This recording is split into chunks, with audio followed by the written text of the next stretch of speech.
That's good. You know, all we missing now,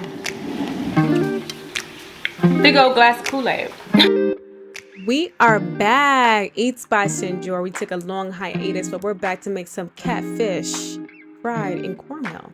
I had asked some people what was their favorite American Indian dish, and someone said catfish and grits, but we're not going to have catfish and grits. We're going to have some catfish, we're going to have some rice, and about some greens.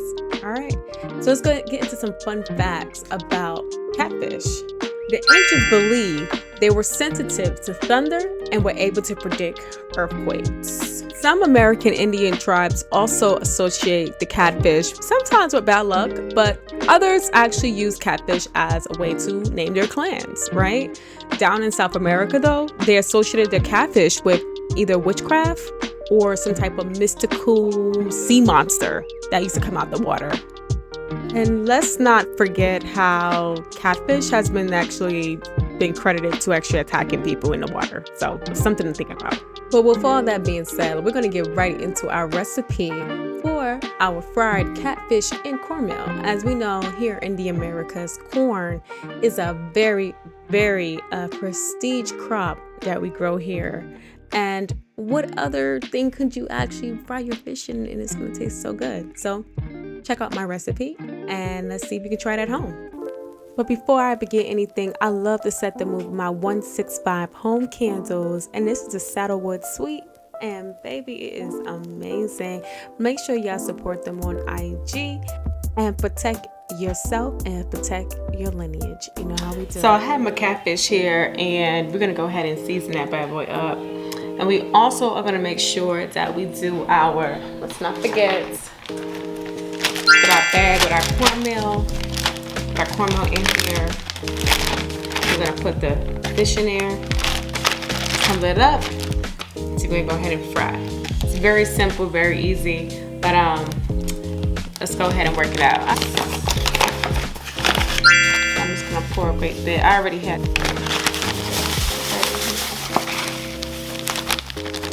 Okay. And I like to season. It's gonna be some onion powder. Not much, just a little garlic salt, black pepper. Put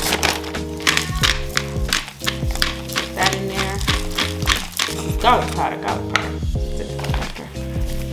Garlic powder. Adobo. I'm definitely a fan of some of the Hispanic seasonings like adobo, even sazon. Wow, some good sazon. So I'm going to open that up. Just put a little bit, not much. Just a little salt. Now I'm just going to mix. All right.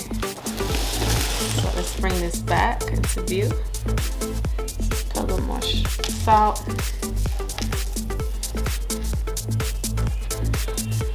For me, I like cooking with parsley. Y'all don't have to do this, okay? I'm a parsley type of person, okay?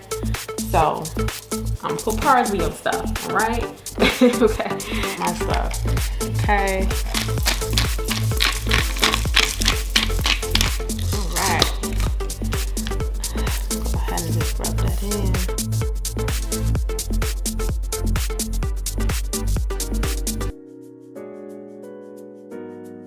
Using your hands, child. But people have been using their hands for centuries.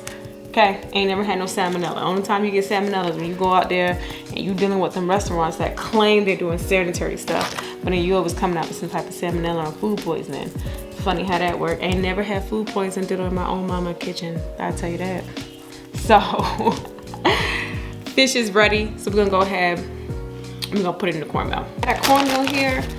And on the stove, I already have my oil already waiting on us. So I'm gonna go ahead and put my catfish in here.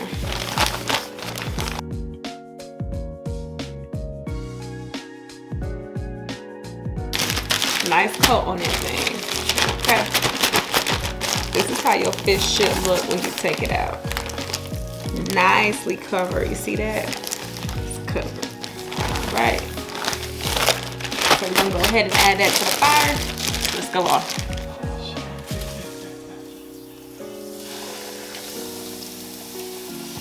the fish in there.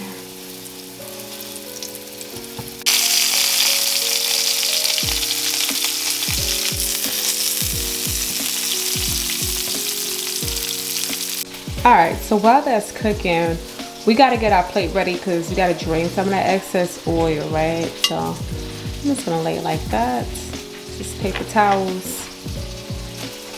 Just gonna lay it just like that, and that way the oil is just gonna sit right into that paper towel once we put that fish on.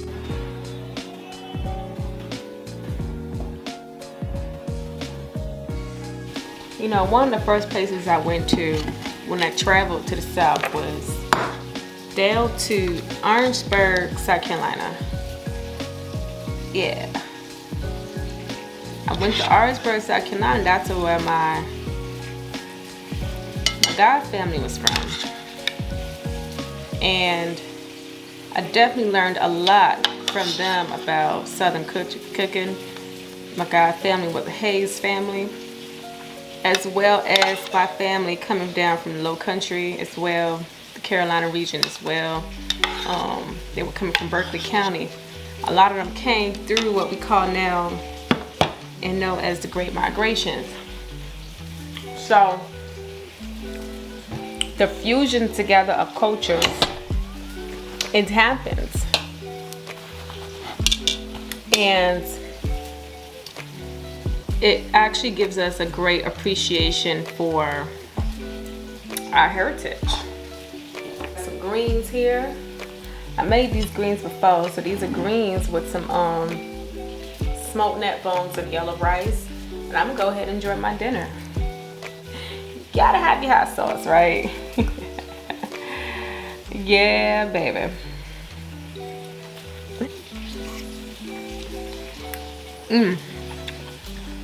That's good. You know, all we missing now, big old glass of Kool-Aid.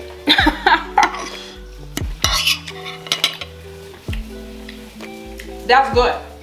Doing ASMR one day. Alright, y'all, I ain't gonna rub it in your face too long. Y'all be easy. Deuces. So as promised, I made it as simple as I could, okay? I hope you guys enjoyed this video, and happy American Indian Heritage Month to all of my indigenous brothers and sisters out there. Make sure you like and subscribe to this channel, as I will have more recipes to go ahead and satisfy us into this next phase of life. Thank you guys for joining. It's ShanJor.